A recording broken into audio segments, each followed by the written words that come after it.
Today we're talking about Annihilation, the new map pack for Call of Duty Black Ops. We have 4 new multiplayer maps: Hangar 18, Silo, Drive-In, and Hazard, and a new zombies map called Shangri-La.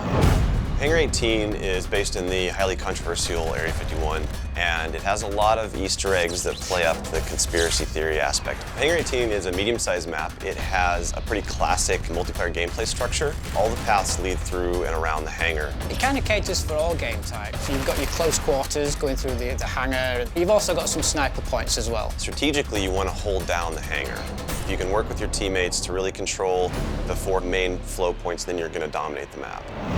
Silo is based on a Russian underground nuclear missile silo construction site.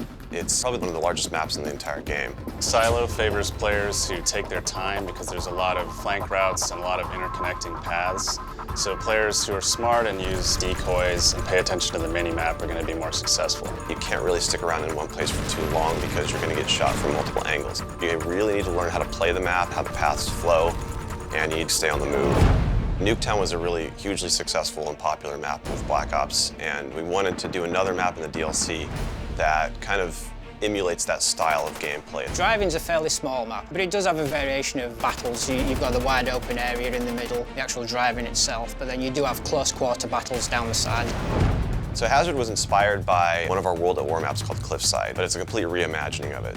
We've actually turned it into a golf course. It's a great level. Hazard is probably one of the only maps in the game that focuses almost exclusively on long-distance engagements, and the long-range snipers and LMG gunners and assault rifle guys are going to have an advantage. You're definitely going to want to avoid the fairway if you're not a sniper and stick to the edges of the map where there's some more intense choke points and medium-range engagements.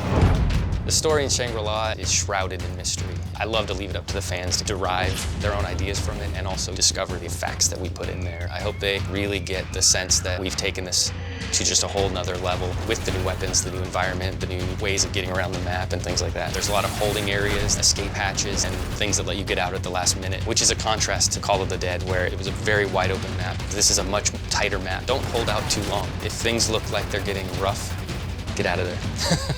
It's time to go. With Annihilation, we had a goal that we really wanted to push the visuals in all the maps. Each map feels very unique from one another. They feel like the kind of maps that you just want to spend a lot of time in.